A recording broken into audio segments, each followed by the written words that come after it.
une constante dans le comportement de l'homme depuis le début de l'humanité, la course.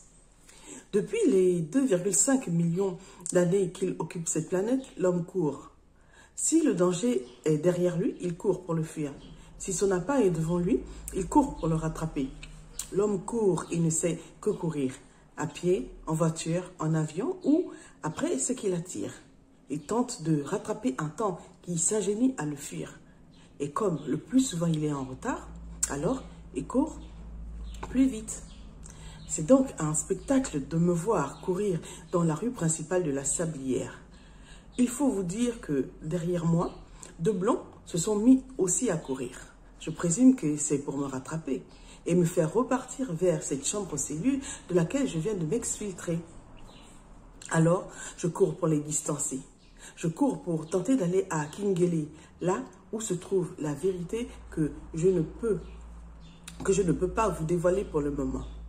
Mais bon, apparemment, je ne cours pas assez vite. Les deux basanés me rattrapent.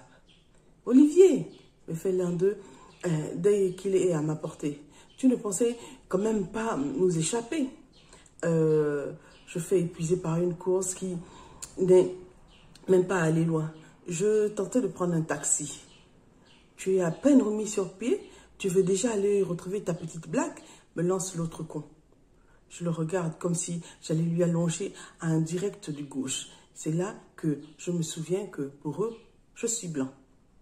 Je me calme. Non, je voulais juste prendre un peu l'air. À d'autres, me répond le même con.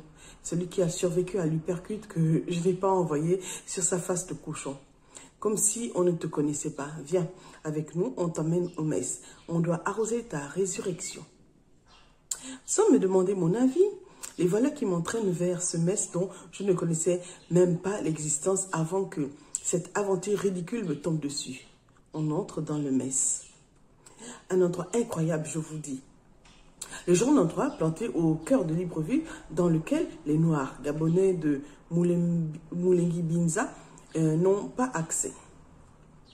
Nous, on passe devant, mais on sait que c'est pas pour nous, quoi. Au risque de se faire refouler, comme si on entrait en territoire étranger sans visa, on s'éloigne bien vite du portail noir massif qui, pourtant, est toujours ouvert. Bon, on entre. Rien à voir avec notre messe de l'armée de l'air qu'on loue pour les mariages.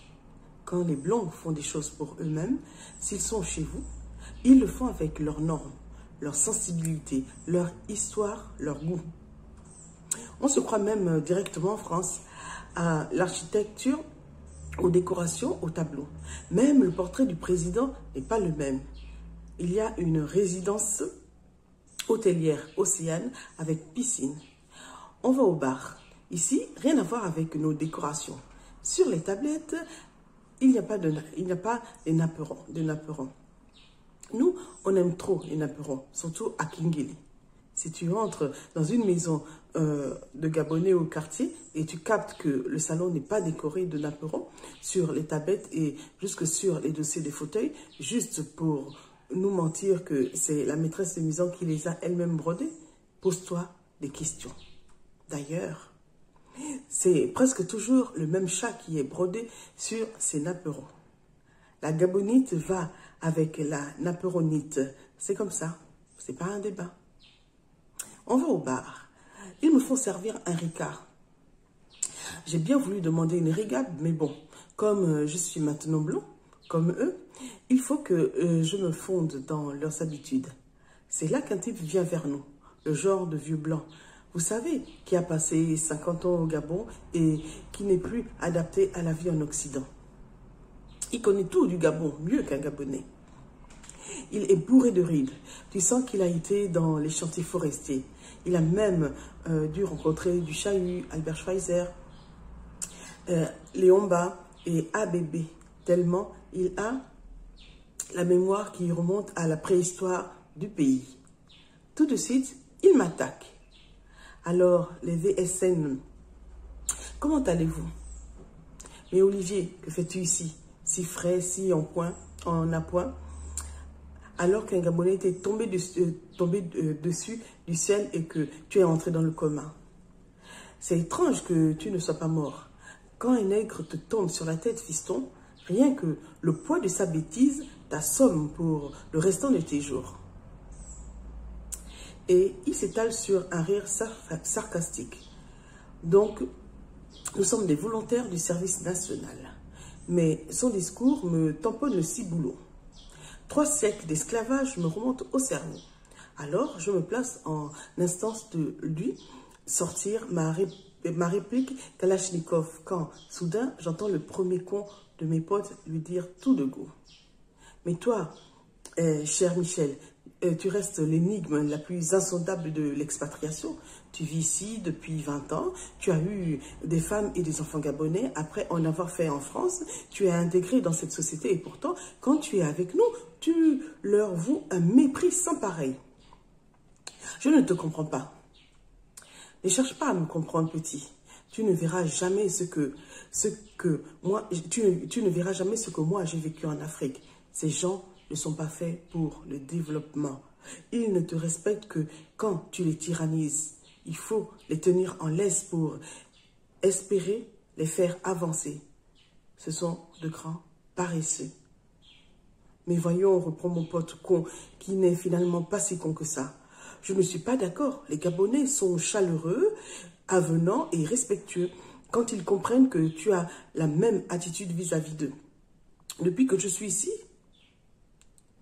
donc depuis seulement 6 mois, petit. Oui, mais quand même, je les côtoie. Nous avons des relations cordiales. Tu les rencontres où, fiston? Au lycée français où tu enseignes vous enseignez tous les 3? Parce que tu crois que c'est en les rencontrant dans un milieu aseptisé que tu réussiras à capter ce que sont ces gens. Dans tes cours, tu n'as en face de toi que des enfants privilégiés. Tes collègues profs gabonais le sont aussi. Au passage, ils sont plus diplômés que toi, mais 2 fois même payés. Mais si tu les connais mieux, tu comprends qu'ils sont congénitalement stupides.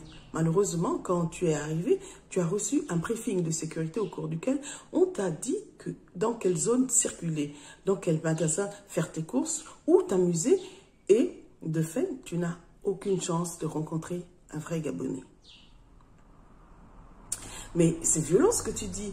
Comment peux-tu, peux-tu le répéter devant tes enfants gabonais? Mes enfants gabonais, je leur ai donné le meilleur cadeau qu'un père peut leur faire, la nationalité française. C'est répugnant ce que tu dis. J'avoue que mon pote ancien con, réhabilité, me plaît bien finalement. L'autre, son compère qui ne dit rien, ne m'inspire encore rien qui vaille. Pourtant, le vieux croton ne lâche pas prise. Ils ont ici un quartier qui s'appelle Venez voir. Oui, j'en ai entendu parler. Et il n'y a rien à voir là-bas. Hein? Mais ils ont même un autre quartier qui s'appelle Ça m'étonne. Tu plaisantes là? Mais non, fiston, tu vois, ça t'étonne aussi. Ce pays est étonnant. Franchement, je n'ai pas envie de rire. Même si vous riez en me lisant actuellement. Le vieux se tourne vers moi. Par contre, Olivier, à peine arrivé, tu t'es déjà tapé un cacao local? Hé hé, pas d'amalgame, réplique mon pote qui n'est plus si con depuis un moment. N'assimile pas cette fille ravissante aux demi-portions que tu te ramasses à l'appel à 3 h du matin au quartier. Lui, celle-là mérite le respect. Ça n'en fait pas moins une négresse qui cherche un visa permanent pour la France. Et bon, là je craque quand même et je le lui fais savoir. Ça t'enlèverait une côte de respecter au moins les habitants du pays dans lequel tu passes de si belles années. Si ces gens sont si crades pour toi, pourquoi tu ne rentres pas chez toi en France, dormir sous un pont le temps d'un hiver rude? Pourquoi je ne rentre pas chez moi en France? Tu parles comme un Gabonais maintenant. La France, c'est plus chez toi depuis que tu t'es farci une négresse. Je vous jure que je ne sais pas comment c'est parti. Je crois que les 3 siècles d'esclavage m'ont de nouveau embrouillé la vue. Je lui décroche un uppercut dans ma gamme la plus nerveuse. Le coup de poing indigène qui sort de la brousse de Mimongo. Celui qui a le vaccin du gorille. Il vacille, chavire et s'étale de tout son long sur le plancher. Sonné, le vieillard surnage un peu dans les vapeurs de l'incompréhension. Mes deux compères se tournent vers moi, surpris. « Mais ça ne va pas, me lance celui que je trouvais déjà sympathique. « Qu'est-ce que tu fais, Olivier? C'est barbare de frapper un vieux. » Il disait des choses qui me sont montées à la tête, tu sais. « Et alors, reprend l'autre, qui ne disait rien jusque-là, qu'est-ce que tu en as à foutre quand on remet ces nègres à leur place? Toi-même, quand tu t'y mettais souvent, tu es pourtant aussi, quand tu t'y mets souvent, tu es pourtant plus virulent que cela dans l'ironie.